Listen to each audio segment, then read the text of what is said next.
రాయలసీమలో ఉన్నటువంటి వైఎస్ఆర్సీపీ నాయకులందరూ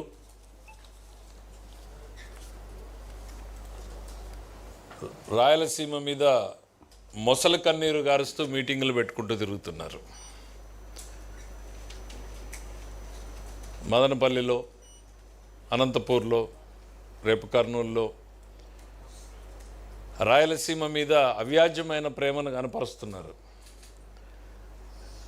వీళ్ళు 5 ఏళ్ల పాలనలో రాయలసీమకి ఏం చేశారు? వీళ్ళు ఎక్కడైనా కాలువలో ఒక గంప మన్ను తీశారా? 1 మీటర్ కాలువ తవ్వారా? కొట్టుకుపోయినటువంటి అన్నమయ్య డ్యామ్ వైపు కనీసం తిరిగి చూశారా?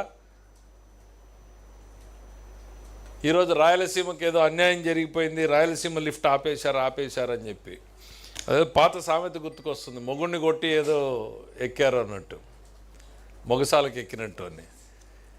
ఆ రాయలసీమ ప్రాజెక్ట్ని చంపింది మీరు. 2021లోనే స్టే వస్తే ఆగిపోయిన ప్రాజెక్ట్ని మళ్ళీ మేము ఎట్లా ఆపుతాం నాకు అర్థం కాదు. ఆ మాట్లాడేటువంటి నాయకులకి ఇంగిత జ్ఞానం ఉందా లేదా అని నేను అడుగుతున్నా. ఆగిపోయిన ప్రాజెక్ట్ని మేము ఏ రకంగా ఆపుతాం? మీకు కావాలంటే ఆ స్టే ఆర్డర్లు కూడా తెచ్చి చూపిస్తాం. ఎన్సీఎల్టీలో నేషనల్ గ్రీన్ ట్రిబ్యునల్లో వీళ్ళకి స్టే ఇచ్చినటువంటిది. 4 ఏళ్ల పాటు దాని గురించి మాట్లాడకుండా ఈరోజు మళ్ళీ వచ్చి రాయలసీమ లిఫ్ట్కి ఆగిపోయింది దానికి ఏంటి తెలంగాణ సభలో రేవంత్ రెడ్డి చెప్పాడు. రేవంత్ రెడ్డి చెప్తే తర్వాత మీ పార్టీనో లేక మీ అలయన్స్ పార్టీనో ఉన్నటువంటి టీఆర్ఎస్, ఇప్పుడు కొత్త బీఆర్ఎస్లో ఉన్నటువంటి హరీష్ రావు అదే సభలో చెప్పాడు కదా, ఆపింది మేము అని. అంటే మీరిద్దరు కూడబలుక్కుని ఆపినటువంటిది విషయం బయటకు వచ్చింది అనేది ఏమన్నా కంగారు పడి బట్టగాల్చి ముఖానేసేటువంటి ప్రయత్నం చేస్తున్నారా?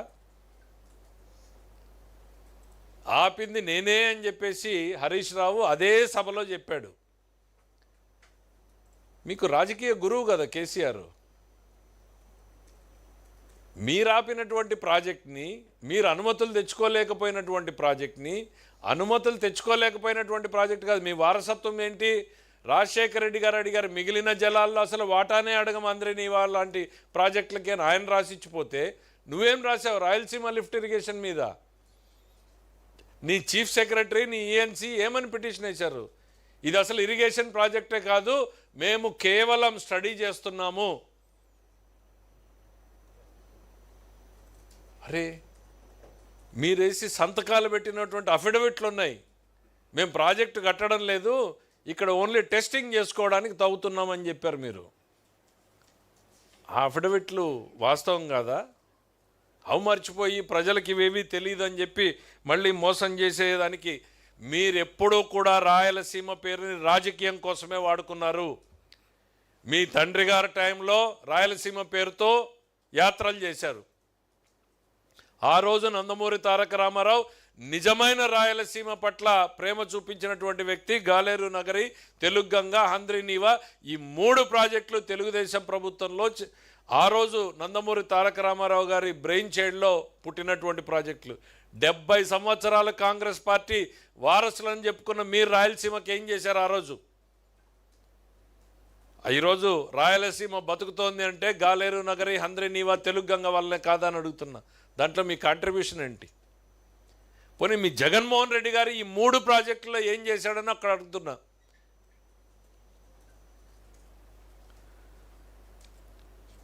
వీళ్ళకి రాయలసీమ మీద అంత ప్రేమ ఉంటే ఎంత ఖర్చు పెట్టారు చర్చకు రండి మీరు. హంద్రీనీవా ఒక్క సంవత్సరంలోనే 3,700 కోట్ల రూపాయలను ఖర్చు పెట్టాం. ఒకే సంవత్సరంలో శాంక్షన్, ఒకే సంవత్సరంలో టెండర్ పిలవడం, ఒకే సంవత్సరంలోనే వర్క్స్ కంప్లీట్ చేయడం చరిత్రలో ఎప్పుడన్నా జరిగిందా? అది చంద్రబాబు నాయుడు గారికి రాయలసీమ మీద ఉన్నటువంటి ప్రేమ. మళ్ళీ 2,000 కోట్ల రూపాయల పైన ఖర్చు పెడుతున్నాం ఇప్పుడు.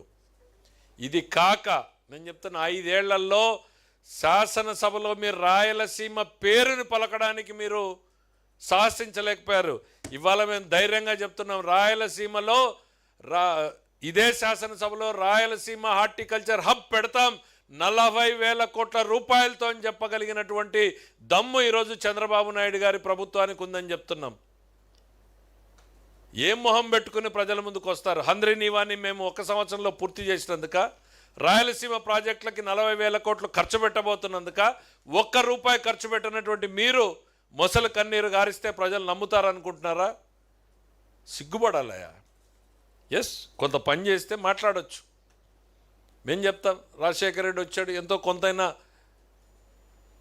మేము చేసినటువంటి హంద్రీ నీవాని ఆయన కంటిన్యూ చేసే ప్రయత్నం చేశాడు, గాలేరు నగర్ని కంటిన్యూ చేసి. నువ్వేం చేసావు? నందమూరి తారక రామారావు ప్రారంభిస్తే, చంద్రబాబు నాయుడు మొదలు పెడితే మీరు కంటిన్యూ చేశారు. రాజశేఖర రెడ్డి నువ్వు అది కూడా చేయలేదే.